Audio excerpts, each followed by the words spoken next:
Greetings, Cap fans, and welcome to episode 24 of the Captain America Comic Book Fans Podcast. I am your host, Rick Verbonis, and as always, I am joined by my co-host, Bob Lucius. Bob, Mr. Lucius, good day. Hey, how's it going today, Rick? Doing well. All right. We're here to talk about the Falcon and Winter Soldier, episode number 4. And joining us in this episode is Mr. Heath Brown, who is one of our fantastic moderators on our Captain America Comic Book Fans Facebook page. So, Heath, welcome to the show. Thanks. I'm glad to be here. Yeah. All right. So there's a lot going on in episode 4. WOWZERS. We had one heck of an ending, and we also had one heck of a beginning. Let's start there, guys. So we open up and it's 6 years ago and we're in Wakanda and we have Bucky Barnes, otherwise known as White Wolf there. And he's with Io, who is one of the elite Dora Milaje. And so she's there, basically looks like a final test to see if Bucky has broken his programming as the Winter Soldier. And it's quite an emotional scene. Wow, Sebastian Stan, nice little Emmy, I think he should be up for on that little scene right there. I mean, quite the emotional scene where he is going through hearing Io talk about the code words, and he's having flashbacks, and you can see the emotion, you can see the fear, the angst, the tears, and then he breaks down, and then after that, the joy as she's saying to him, "You are free, you are free." What an opening scene, guys. Yeah, the thing is, I love that scene. I think you're right. Stan's his acting was just spot on. But from a character perspective, it shows sort of the depth of connection he now has with Wakanda. And I really do hope we see that play out more, not just in the remaining 2 episodes, but, and wherever the cinematic universe goes forward. I'd love to see that sort of bond that he has now as the White Wolf with Wakanda explored more fully. Yeah, and I really had never gotten the impression just how deep that connection went, from the MCU movies. And I thought it was a really powerful performance and just really great to see. Yeah, it really was. And then it's a nice transition to present day, because here he is, the current version of Bucky talking with Io. She's questioning, why did you set Zemo free? And then she gives him a deadline. You all right, you have 8 hours. And then the rest of the show is part of those 8 hours and what they do. So then we get to Zemo, because he's talking with Sam, and he's talking with Bucky. And then the subject comes up, which I think it was a big topic for this particular episode, but I think it's a subject overall in this series, and that is, do the ends justify the means? And they start talking about, Zemo brings up the subject of calling Carly, who is the leader of the Flag Smashers, supremacist, and basically warns Sam, saying, look, you're seeing something that isn't there anymore. And anyone who's on that serum is on that path. And that's obviously, that's his view. Sam's got his, that he's still trying to see the good in her and wants to reason with her. And we see that scene later, and we'll talk about that. But I think that whole subject of being a supremacist, is really front and center. What I was going to say is, I think it was curious that Zemo made one. He accepted one exception to that rule, and I was surprised that he admitted that Rogers was an exception. Yes, he said touche, but then he looked at Sam and said, "But there hasn't been another Steve, and the little eyebrow raise that Sam gave him, is at that comment. Yeah. Well, and it goes back to the saying, that power corrupts and absolute power corrupts absolutely.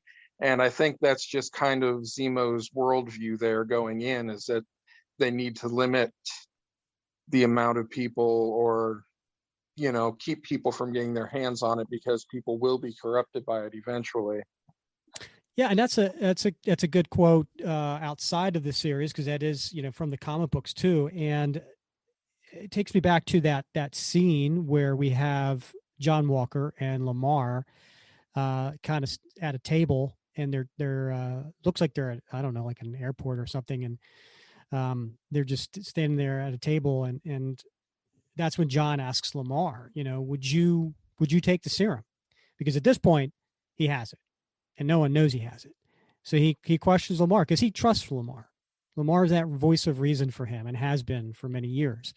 So he asks him, and of course Lamar said, "Hell's yeah, I'd take it in a minute," and talks about how they could have saved more people if they had done that. But to get back to your quote, Heath, I think what Lamar says is, power just makes a person more themselves, right? And then he says, look at Steve, look at Carly. Yeah, that was a great throwback to Dr. Erskine, right? Yes. The in the first Avenger. I thought that was just masterfully played. But I think it's also interesting that, if I'm not mistaken, Sam said he wouldn't take the super soldier serum. No, you're right. Yeah, Sam, when questioned by Zemo, didn't hesitate, and Zemo even said that. No, you didn't even hesitate. No, I mean, so that's quite a juxtaposition, and that's definitely worth exploring, I think. It kind of pointed out, or kind of accentuated, something you had said in one of the Facebook posts a while back about how, Lamar was serving as sort of an advisor or mentor to Walker, that Walker really went to him. That really kind of solidified that in my mind, that, that it was really someone that he looked up to, in that particular scene. Yeah. I wonder if at that point when he was asking Lamar if he had already taken the serum. Yeah. We don't know when he took it. Right. We saw him at that scene at the end with Lamar, like where they burst through the door. But he's been busting through a lot of doors with that shield anyway. So I don't know if he had it at that moment, or did he take it when he got separated from Lamar? Because there was a moment where he was off camera. You would think that wasn't what happened, because the way Carly described it before, like they felt on fire, they felt like they're going to die. There seemed to be a transitional phase, so we don't know. Mm-hmm. Yeah. And I going back to that sort of mentor-mentee role. I mean, I was struck, from the beginning that John Walker is he's a captain in this, and what we the rank system in 03, and Hoskins is a sergeant major. I mean, he's been around a long time. He earned that voice of wisdom. I mean, that wisdom comes from experience that Walker doesn't have. So I know there's a lot of folks believe that Hoskins is dead. I'm not so sure he's dead yet. Well, it certainly seems that way. It seems that way. Yeah, I mean, who knows? Maybe he is alive. Maybe he'll be back. Maybe he's paralyzed. Maybe, who knows? But at this point, I think they're alluding that he's died. And of course, let's just get to it. Let's just talk about that last scene. So at that point, John snaps, right? And he's already, over the course of the last few episodes, shown that he's having a hard time living up to that shield and being in Steve's shoes, and that the pressure's been getting to him. But then, right there at the end, when he thinks that Lamar is dead, that he snaps. And it was actually really, really cool, because the soundtrack at that moment, the music that was playing was almost like a buzzing noise that was getting louder and louder and louder. So it it was kind of almost like we were inside John Walker's head, and you could just, it was like you could feel, him turning at that moment. It was a really powerful scene. And then of course, he chases down one of the Flag Smashers, and he knocks the guy down. He has him at an advantage. The guy's basically captured, but John doesn't stop there, and it appears that he killed him. And of course, the title of the episode is "The Whole World Is Watching." Yeah.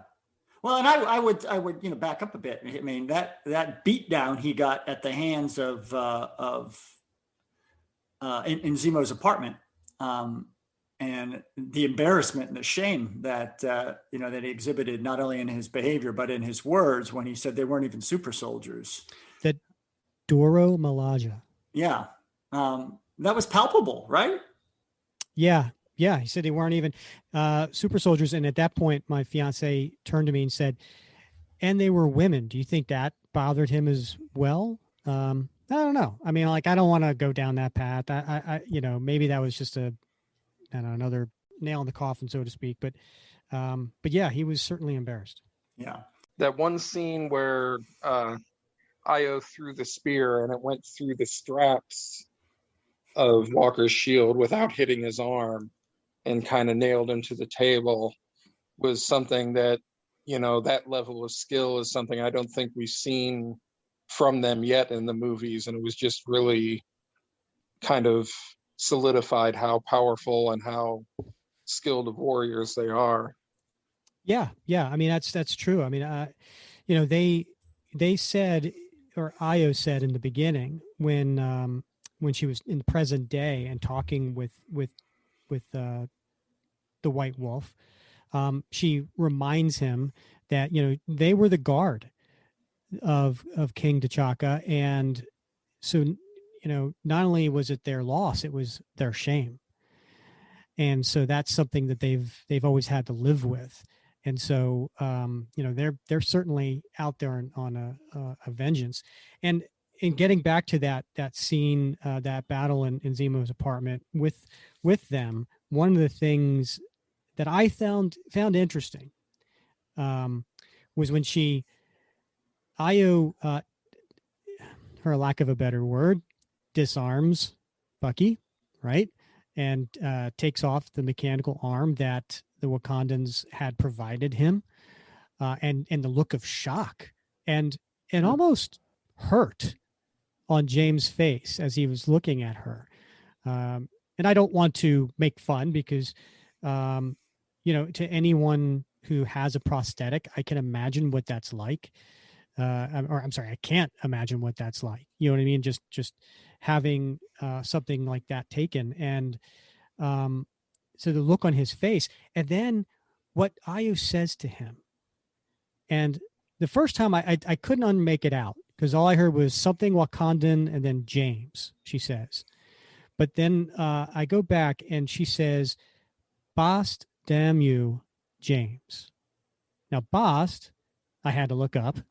That's the Panther God, right? So she was basically taking the Panther God and saying, "Damn you." And then she called him James. In the beginning of the episode, she called him White Wolf. But at this point, he was no longer the White Wolf. She called him by James. Is that something that is tipping the hand of how they feel about him now? Or am I making too much of this? I don't know. I hadn't caught that until you mentioned it just now, but that is a very good point. And it does seem to be kind of implicates that he's diminished in their minds now. Honestly, I love that whole fight scene. To me, there were so many levels to it. I'm not sure that either Sam or Bucky were quite honestly fighting to win, because, not in the same way that Walker was. I think, they were pulling their punches a bit. But I think, I obviously felt betrayed by Bucky. And I think in that moment, Bucky felt betrayed as well. But, at the end of the day, right, Zemo gets away. Right. So, for all the skill in fighting, they let him get away. Well, I mean, that advances the story. Well, it does. It Right. advances the Yeah. plot. But it was fun noticing in the beginning that like they're not big fans of John Walker, right? So the fact that they were coming in here and they're beating him down. I mean, they're kind of now. Sam was like, he was like, Bucky, like, shouldn't we get in this? And Bucky's he just has this. He has what's he say? He says, "Looking strong, John." Right? He's like mocking him, right? And then, which I thought was funny. And it wasn't until the Dora Milaje take the pointy ends of their spears and it looks like they're about to kill or maim or whatever. Then Sam and Bucky come in and grab the spears, before that can happen. So yeah, were they pulling their punches? Yeah, because they didn't want to really fight them. They were just really trying to stop John and Lamar from getting, impaled. So yeah, we'll see how this. Again, like you said, much of this is to advance the storyline, and we still have a couple episodes left. But yeah, it does seem. I don't know. To me, it just seemed a bit overwrought. I get that they're upset; they've been shamed that Zemo is out and walking about, but with as skilled assassins as they potentially could be, they perhaps could have taken care of Zemo before this if it had been that vitally important. So I don't know. To me, I love the fighting, I love the action, but there was something about that scene and his escape that left me a bit empty. I've kind of seen the Dora Milaje as being more of bodyguards and protectors rather than assassins. So I don't know if they were really, were they really out for blood, or was this more just doing what they had to do to get to Zemo? Right. I mean, I saw it as them. They were there to take Zemo back to Wakanda to give it Wakanda justice. I didn't see them as coming to assassinate Zemo, and they failed and he got away. But who knows?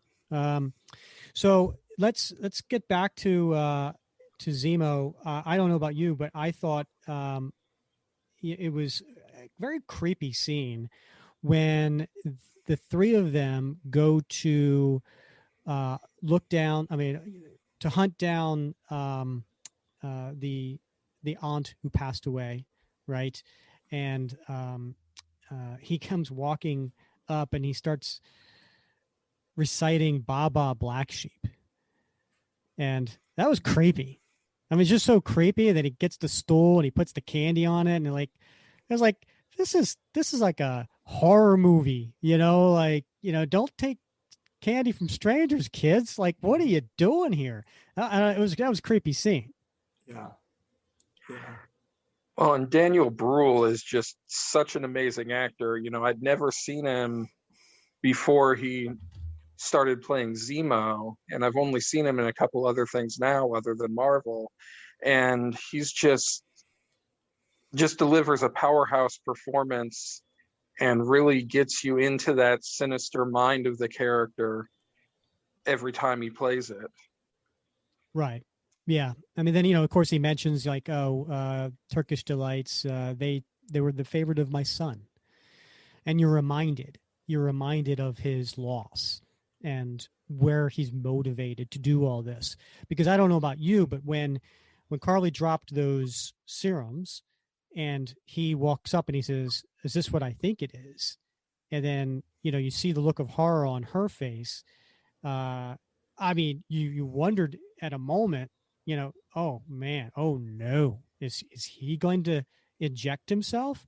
But he is, for lack of anything else, he is a man of his principle. He really does hate super soldiers. He hates the super serum, and he talks about that as something that anyone on the serum is on that path of being a supremacist. So to his credit, do we want to say that? To his credit, he destroys it rather than take it himself. I was surprised as well. I thought for sure we were going to see Zemo, a superpowered Zemo, which I think would have been awesome. But I think it is even more awesome that he stuck to his principles and didn't cross that line himself, even when afforded the opportunity. So yeah. Yeah, and I'm with you guys on that one. And when that one vial got away and Walker found it, it was just like, okay, I know exactly where this is going because I've read the comic series that this is based on, the comic, the run, if you will. Yeah. I would say, that scene that you started with the Baba Black Sheep and the Turkish Delight, reminded me of that scene. I'm sure you remember the cinematic version of The Lion, the Witch, and the Wardrobe, and it was Turkish Delight that the White Witch used to entice Edmund. I forgot about that. Yeah, so good callback. So I mean, I love that, and he's just, the character is written so smoothly, right? I mean, this guy. And I know you were going to give me a little bit of a hard time because we talked in the group. There were some posts about this, and I'm not exactly sold 100% on Sam so far on the way the character is written. So here, I thought your comment in the Facebook pages, I just thought you were talking about this episode, but you're saying so far of this series? Yeah, I mean, I not so much the most recent episode. The previous episodes we talked about prior, that he seems at sometimes a bit out of the element, right? He's a military guy. He doesn't have the worldly experience that Bucky does, or Zemo does, or Sharon does, and he oftentimes seems a bit lost, right? I mean, when he was portraying the smiling tiger, I mean, who doesn't put their phone on silence when they're going, into an op? I mean, just little things along the way. He seems out of his depth sometimes, but really, I thought he really did shine in this most recent episode, and he had a very Steve Rogers quality to him, because rather than fight, he wanted to talk, at least to see if there could be another solution than violence. And I thought that was beautiful. Okay, you redeemed yourself a little bit with that comment. All right, because I would argue, as far as out of his element, that in that scene, he was the one that was most in the element, right? Because he was the one who has experience, dealing with veterans that have been gone through trauma. And so he took the right approach. And even Lamar had to just kind of pause for a minute there and go, you know what, John, maybe we could do this. And I thought that scene where he went in and he disarmed her in a way where she felt comfortable enough to talk with him, and he was doing it in just a really smart fashion, I thought, because he was doing some things to disarm her, meaning having his hands down by his side, walking up, sitting next to her, and even turning his back to her a little bit, right, to show vulnerability, saying, I trust you. And when you do that, it so he was almost playing some psychological games there with some of his body language, because he was in his element. He's worked with people before who have been through trauma, and he did talk, and he said, look, I understand what you're going through. He said, but the difference is that he said, I agree with your fight, just not the way you're doing it. And then he mentioned to her, about being a supremacist, and she was like, well, I'm doing it for these reasons. And he said, and I'm trying to make the world a better place. And he says to her, it's not a better place if you're killing people. It's just different. And I thought, so one, kudos to Sam. I think Sam was doing a great job. Number two, it brings me back to what I said in the beginning of this episode, and that is, the ends justify the means. I think there's all this, we talk about how Zemo showed some character in not taking the serum. John showed some weakness in taking the serum, which is a polar opposite of what you would expect from these characters. You have everybody thinks they're the not the villain, right? I mean, you go back to Ultron, You go back to Thanos, right? Everybody thinks they're doing things for the right reason. Carrie thinks she's doing things for the right reason. Zemo thinks he's doing things for the right reason. I think Sam is the one constant. I think Sam is the one who that is, now that Steve's not here, is almost like that moral center. So I don't know. I love how he's been characterized in this series, which maybe is a little different from what you think. Yeah. No, I think we're not 100% aligned, but we're closely aligned. And I will say, I think it's interesting how they have sort of tried to, you recall that in the comics, Sam was sort of a community activist and counseled kids and did those sorts of things. And I like how they've sort of translated that over into the cinematic universe, with him being a counselor for former military folks, veterans. I think that's a nice, smooth translation for that skill set. Yeah, and how about Carly bringing Sam's family into this when she called his sister and kind of made some not quite direct threats, but certainly ominous statements to her. Yeah, no, she crossed the line. She crossed the line there, and she doesn't see it. She doesn't see it as far as that's concerned. And then when she had that, when they went to go get the hidden serum, and she's having the conversation with the other flag smasher, I can't remember his name, but he was ultimately the one that was killed. And they say, back when Captain America was around, back then, the world, you had the good and the bad. And so now it's more complicated.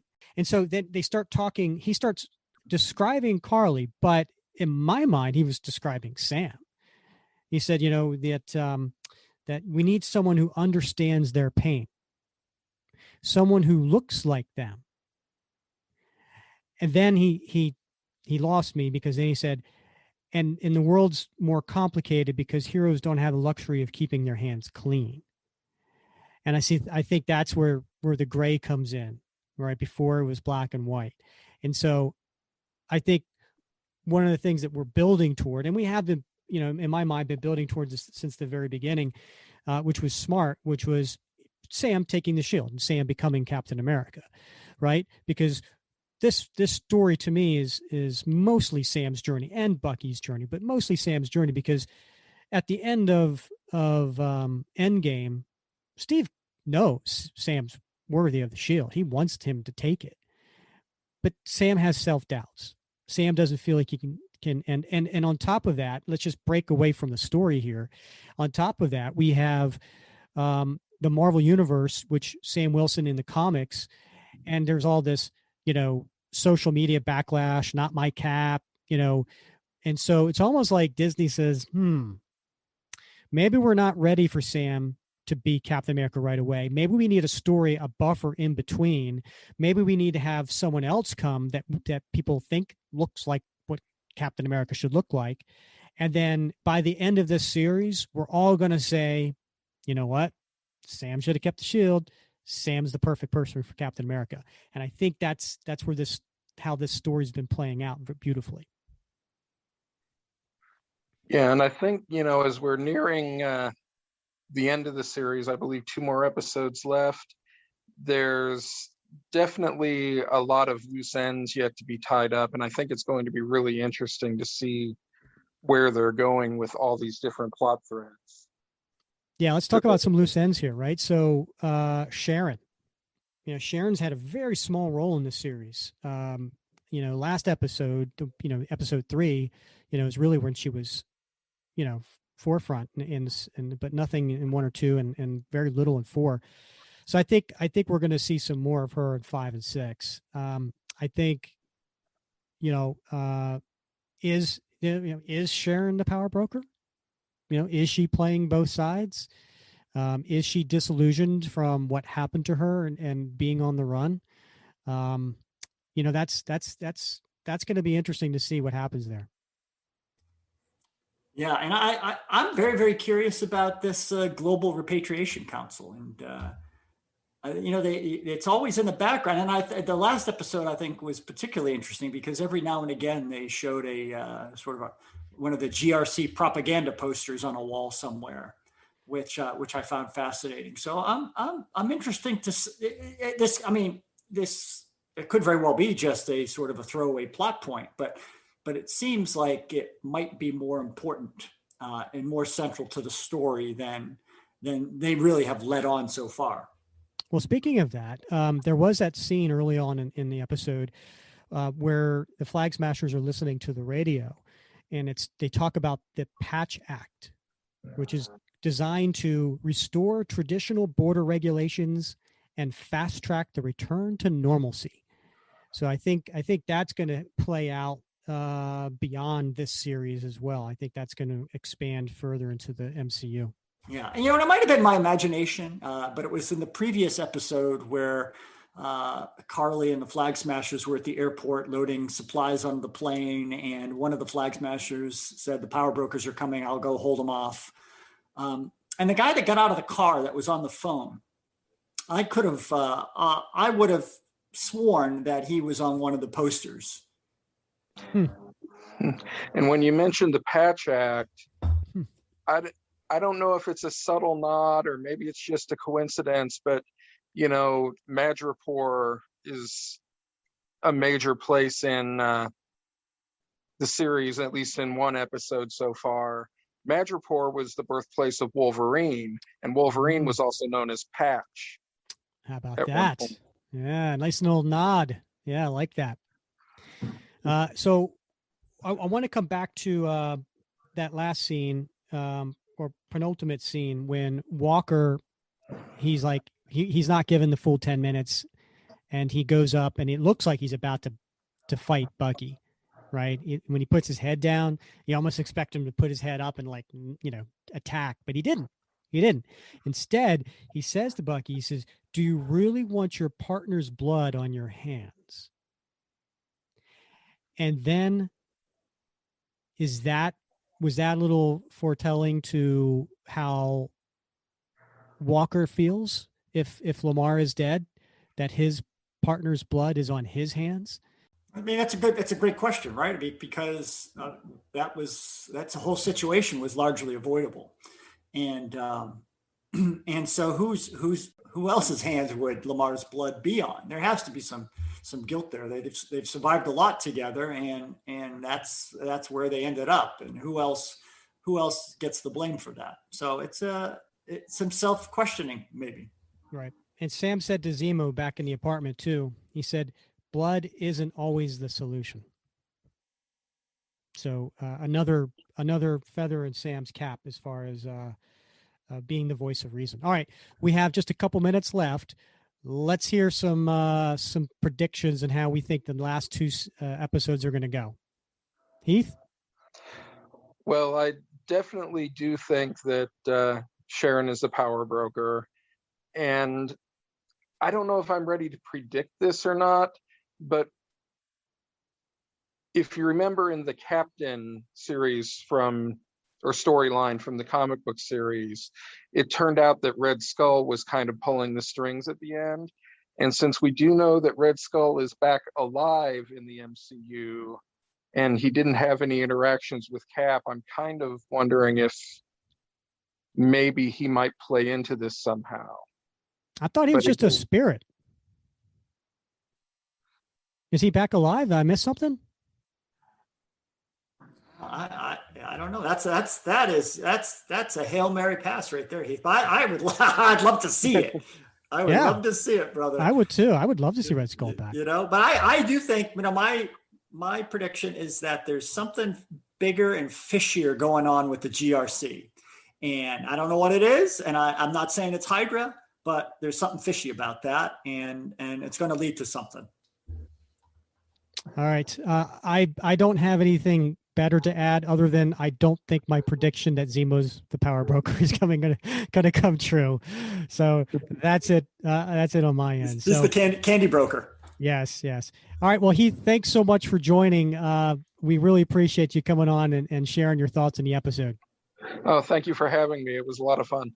All right. We'll see you back on the Facebook pages. Thanks again. All right, another Falcon and Winter Soldier in the books. We will be back next Sunday with our reaction to episode number 5. I can't wait for that one. Oh my gosh, it's going to be a lot of fallout. Yeah, it's the energy, the action, the intrigue. It's all picking up. So it's only going to get more fast paced and more surprises as we go forward. Probably. And I hear there's supposed to be, an upcoming big cameo. So, well, here's a prediction. Here's my prediction. We're going to get Chris Evans as an old Steve Rogers. Oh my God. Yeah, that's almost too much for me to hope for, Rick. Thank you. My expectations are going to be up there. My hopes could be dashed. I mean, this could be the start of a very, very dark couple weeks for me if this doesn't transpire. So thank you for that. I was just hoping for, I don't know, somebody more run of the mill. I mean, maybe even an introduction of a new hero. Who knows? Wow, that would be awesome. Hey, man, if you're going to go big. That's what I say. Go long. Yeah. Right. Sure. Yeah. Oh, I'm not gonna be able to sleep tonight. All right. So Facebook page, we've got a lot going on with the Cap Madness bracket. The 32 Captain America artists. We've gotten through round 1.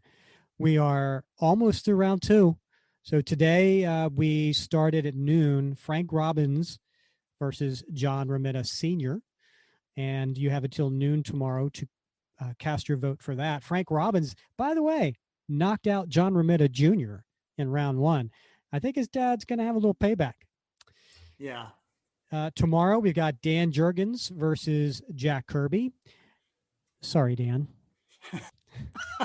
It's just the lineup. That's the way it is. Yeah. So someone had to get Jack Kirby. Change your last name. And then Tuesday's the last day of round 2. And who do we have? We have Chris Samney, who I really like. I do. Yeah. Versus Mike Zack. Yeah. And you're going to see a very sad man on Wednesday if Zack doesn't make it. So I have a feeling Zack's going to make it through. I'm no Kreshkin, but something tells me. I think it's going to be Zack versus Kirby in the final. That's what I think. And you know what? I'll be happy with that. If he gets to number 2, I'll be pleased. Yeah. But that's a lot of fun. Go vote. Go talk about why you're voting. That's always a lot of fun, sharing your passion for what artist you like. And then coming up on the next couple of podcasts. So this Wednesday, we have episode 25 drops, and we're going to be talking about a fan favorite story for many of us. And that is the Captain and the John Walker saga from 332 to 350. Which was back in 1987 to 1989.